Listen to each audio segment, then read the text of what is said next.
আসসালামু আলাইকুম। আজকে আমরা জানব হজরত হাজেরা আলাইসাল্লাতামের জীবনী সম্পর্কে।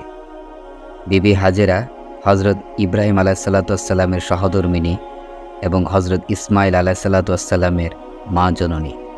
তার জীবনের প্রাথমিক ঘটনা আমরা হজরত সারার ঘটনার মধ্যে উল্লেখ করেছি। তিনি কিভাবে হজরত ইব্রাহিম আলাইসাল্লাতামের কাছে এসেছেন।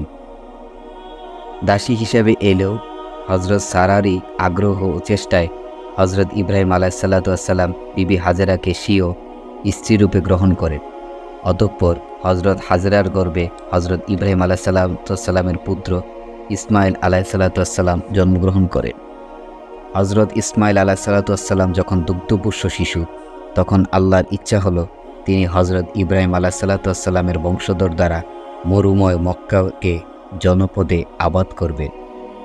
তাই তিনি প্রিয় হজরত ইব্রাহিম আলাইসাল্লাতামকে আদেশ দিলেন বিবি হাজেরা ও তার দুধের সন্তানকে ভয়াবহ মরুর ময়দানে ছেড়ে আসতে। হজরত ইব্রাহিম খলিলুল্লাহ আল্লাহর আদেশ অক্ষরে অক্ষরে পালন করলেন। তিনি বিবি হাজেরাকে দুধের সন্তান ইসমাইল সহ নির্জন মরু প্রান্তরে রেখে আসলেন। তাদের কাছে দিয়ে আসলেন মাত্র এক মশক পানি ও এক থলে খুরমা।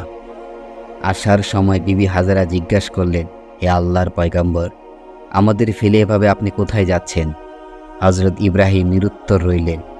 বিবি হাজেরা আবার জিজ্ঞেস করলেন, তবে এটা কি আল্লাহর আদেশ? ইব্রাহিম খলিলুল্লাহ জবাবে দিলেন, হ্যাঁ।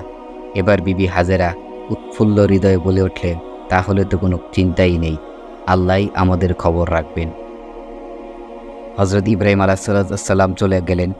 বিবি হাজেরা সেই জনশূন্য প্রান্তরে সহায় সম্বলহীন অসহায় একটি দুগ্ধপুষ্য শিশু নিয়ে খোলা আকাশের নিচে বাস করতে লাগলেন। 2-4 দিনের মধ্যেই স্বামী প্রদত্ত খুরমা ও পানি শেষ হয়ে গেল। ক্ষুধা তৃষ্ণায় বিবি হাজেরা অত্যন্ত দুর্বল হয়ে পড়লেন। তার স্তনের দুধও শুকিয়ে গেল। ক্ষুধা তৃষ্ণায় মাতা পুত্র উভয়েরই অবস্থা এক হলো। দুধের তৃষ্ণায় শিশু ইসমাইল আলাইসাল্লাতাম ছটফট করতে লাগলেন। নিজের কষ্ট সহ্য করে থাকলেও চোখের সম্মুখে কচি সন্তানের এরূপ কষ্ট দেখে তিনি সহ্য করতে পারলেন না। তাই তিনি পানির সন্ধানে দৌড়াদৌড়ি করতে লাগলেন। সাফা পাহাড়ে চড়ে চতুর্দিকে পানি তালাশ করলেন, কিন্তু কোথাও পানির চিহ্নের দেখা পেলেন না। তখন সেখান হতে নেমে মারোয়া পাহাড়ে দৌড় লাগলেন এবং পাহাড়ের উপর উঠে চারিদিকে পানির তালাশ করলেন, কিন্তু কোথাও এক বিন্দু পানি পাওয়া গেল না। বারবার তিনি উভয় পাহাড়ে দৌড়াদৌড়ি করলেন এবং বৃথা চেষ্টাই করলেন, কোনো ফল হলো না। উভয় পাহাড়ের মধ্যবর্তী এলাকা নিচু ছিল। ততক্ষণে মরুভূমিতে চলতেন, ততক্ষণ চাতক পাখিরই ন্যায় অপলকে দৃষ্টিতে নিজ পুত্রের দিকে দৃষ্টি ঘুরে ঘুরে দেখতেন। কিন্তু নিচু স্থানে অবতরণ করলে তাকে তো আর ছেলেকে দেখা যেত না। তাই ওই স্থানটুকু তিনি অত্যন্ত দ্রুত অতিক্রম করতেন। এভাবে পরপর কয়েকবারই বিবি হাজেরা দৌড়ে দৌড়ে এক পাহাড় হতে অন্য পাহাড়ে চড়ে পানির সন্ধান করলেন।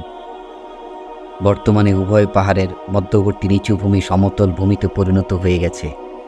হজরত হাজেরার এ দৌড়াদৌড়ি আল্লাহ পাকের নিকট এত পছন্দনীয় হলো যে তিনি হাজিদের জন্য উক্ত স্থানে 7 বার দৌড়ানো ইবাদতে পরিণত করে দিলেন।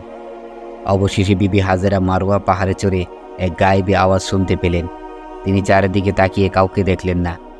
ইতিমধ্যে একই রূপ আওয়াজ আবার কানে এলে তিনি উচ্চস্বরে বললেন, আমি আওয়াজ শুনতে পাচ্ছি, যদি কেহ এমন বিপদে সাহায্য করতে চায় তবে এগিয়ে আসতে পারো। তৎক্ষণাৎ তিনি বর্তমান জমজম কূপের জায়গায় জনৈক ফেরেশতাকে দেখতে পেলেন। ফেরেশতা জমিতে বাহু দ্বারা আঘাত করায় ঝর্ণার মতো পানির স্রোত উতলিয়ে উঠল। তখন বিবি হাজেরা আলাইসাল্লাতাম দ্রুত সেখানে পৌঁছে মশক ভরে পানি আনলেন। ফেরেশতা বললেন, আপনি কোনো চিন্তা করবেন না, এখানে আল্লাহর ইবাদত ঘরখানায় কাবা অবস্থিত।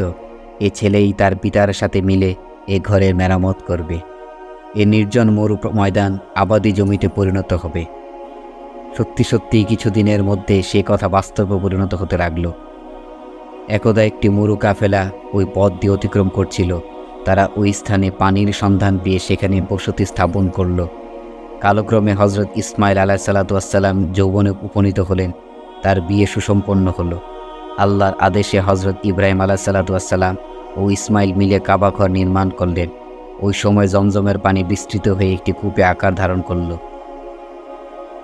পরিশেষে একটি কথা, আল্লাহর উপর হজরত হাজেরার অপরিসীম বিশ্বাস ও নির্ভরতা ছিল, যার ফলে তিনি এরূপ নির্জন মরুপ্রান্তরে একমাত্র দুগ্ধপোষ্য শিশুকে নিয়ে অবস্থান করতে এতটুকু বিচলিত হননি।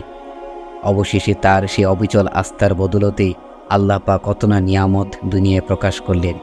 এই ঘটনাকে সামনে রেখে যে কেউ চলতে পারে, নিঃসন্দেহে সেই ব্যক্তি এরূপ শুভ পরিণতি ও অমূল্য নিয়ামতসমূহ প্রত্যক্ষ করবে। আল্লাহ পাক আমাদের সবাইকে নেক আমল করার ও বেশি বেশি করে আল্লাহর